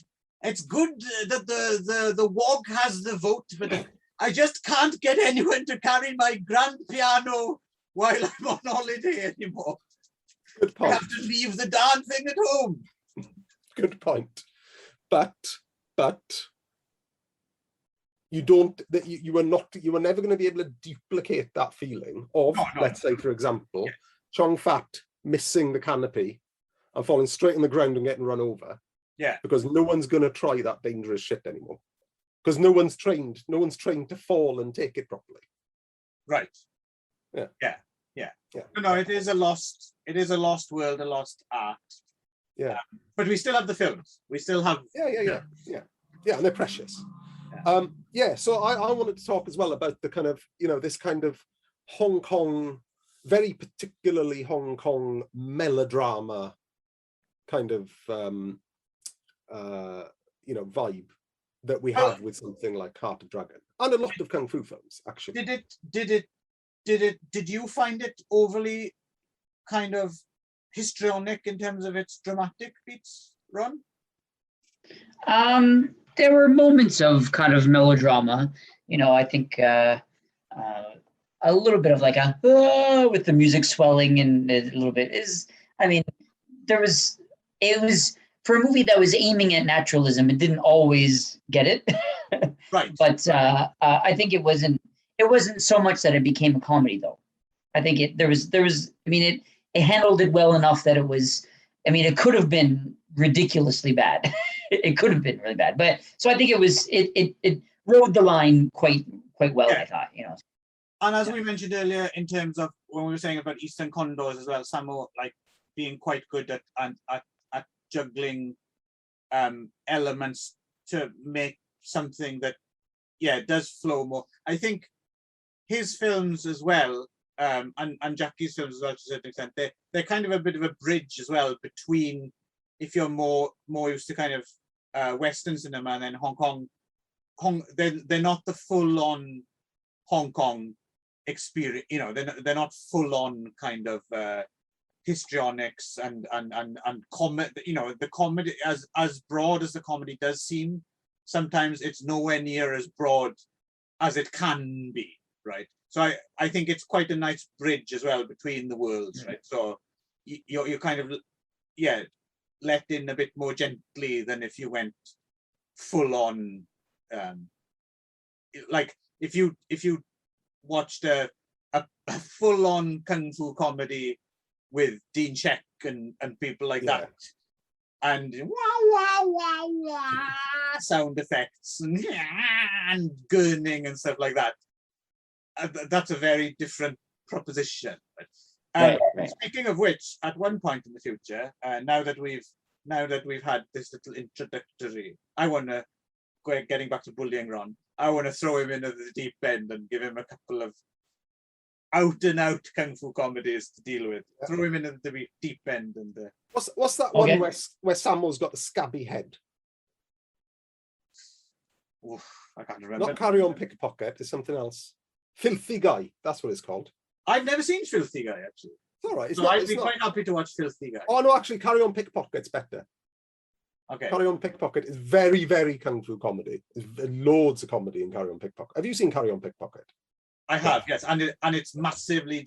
It's one of those, comedy, stupid, comedy. Fucking hell! Suddenly, someone's had their head kicked in repeatedly, and there's blood squibs, and that's not a bad choice. Yeah. That's good. Anyway, but there's a bit of something about Hong Kong cinema in general, particularly what Sammo does, because I think he does it well, that, you know, ordinarily cynical, completely avoid any sort of saccharine cinema, Darren. Yeah. There's a bit of my brain that a Hong Kong kung fu film switches off and lets me access the melodrama. And I can only do it in Hong Kong kung fu films. I think it's because it's so earnest, right? Like you feel as if they mean it. Like there's no it's like it's innocent sincerity, isn't it? Right. Even though actually the inception of this film is actually quite cynical, isn't it? Oh yeah, we're gonna change our career to get some more dramatic roles. Right. Let's fill up on the tears and the full retard inverted commas. Yes. To get ourselves some awards. And by the way, I don't think just saying inverted commas erases the fact that you just said full retard. But I'm okay with that. Just so you know. It made me feel better about saying it. Oh, fair enough.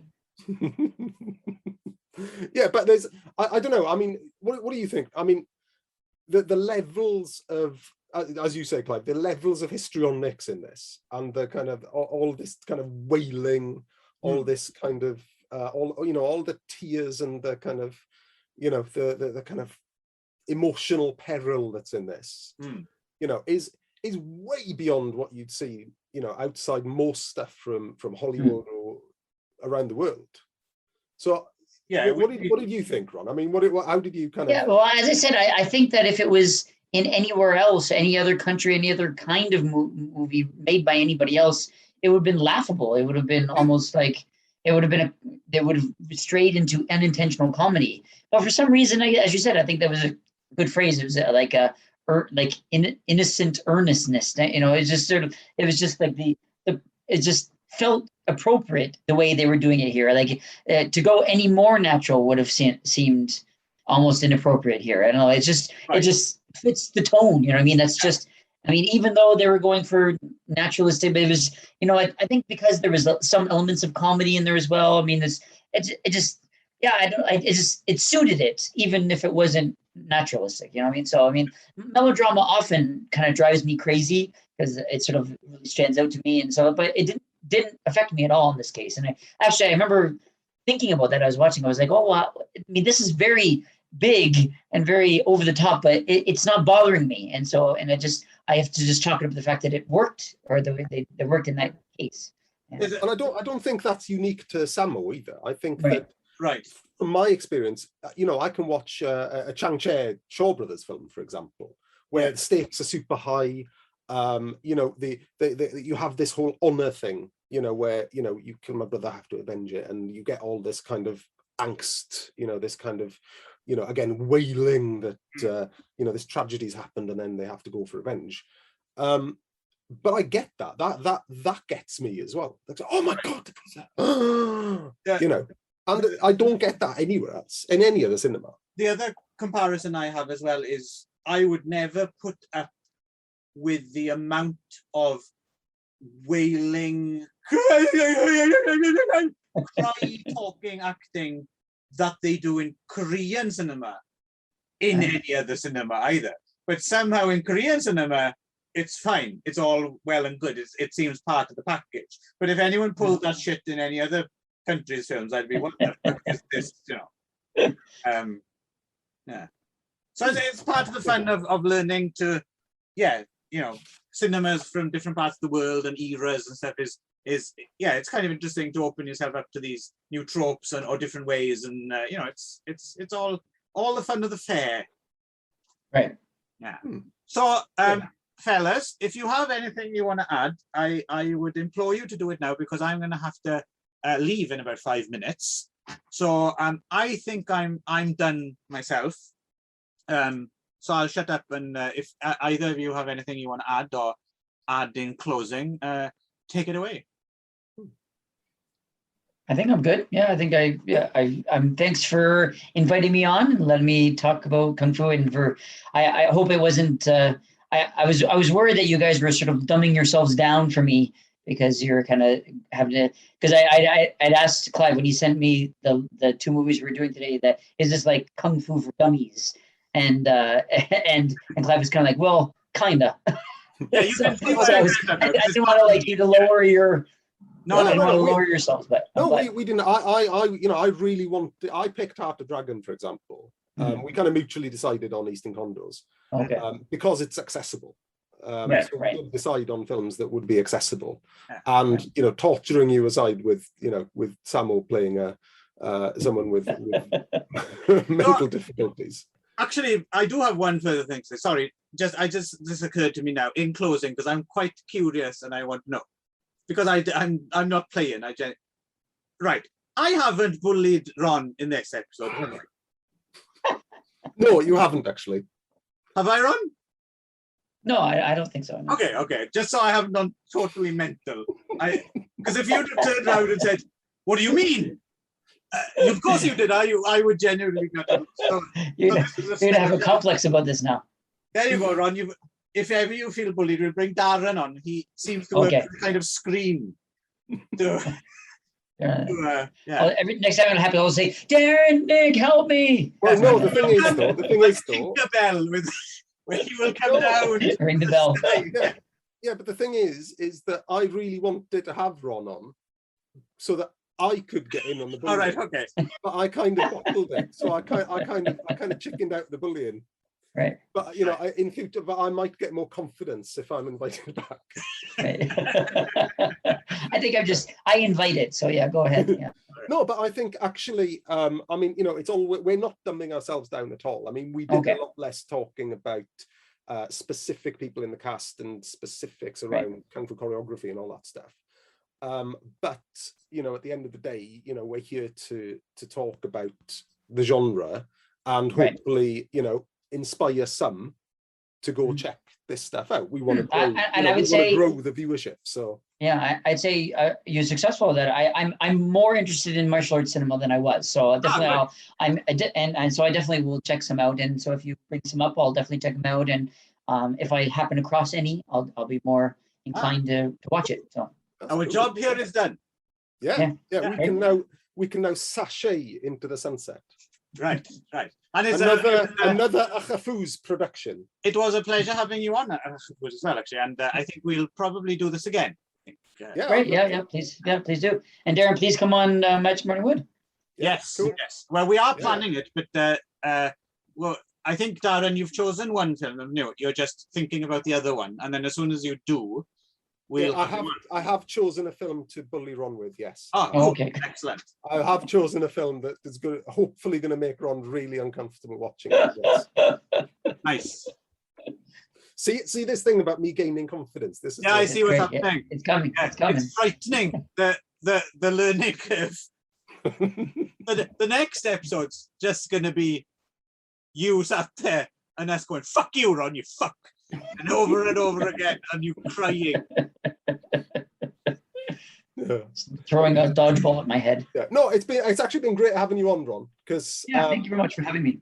As well, I think we can get too nerdy on some of this stuff. Which may be inaccessible to some of the listeners. So I think that we haven't done ourselves down, but we have shifted the emphasis. It's good. I noticed you worked as a visual aid as well, Ron, because I noticed what happened every now and again when you got that glazed look. I was like, oh, we've gone a bit too far now. So I don't want to curb your talking about this person. So you guys go ahead. I don't know what it is you are. So. No, I'm hoping that I was hoping that I could be sort of like the stereotypical main character who's like the new person coming in and you're experiencing the world through their eyes, kind of thing. So. Righto. With that, then we bid you adieu. And we'll see you again. Well, me and Ron will see you again in Magic Morning Wood. And me and Darren will be back with some more Ychyfus nonsense. Yeah. And let's get us all three in the room again at some point, because this was fun. Yeah. Yes, it was. Yeah. Thanks. Cool. Okay, dog. I am actually, I'm going to stop the recording and then I am actually going to disappear. So, see you, Darren. See you, Ron. It's been fun. Yeah. Bye-bye. I should go too. Yeah. Okay. Nice. Thanks, guys. Take care. Yeah, nice to meet you, Darren. Yeah, take care. Mate. See you soon. Yeah, see you again.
Party.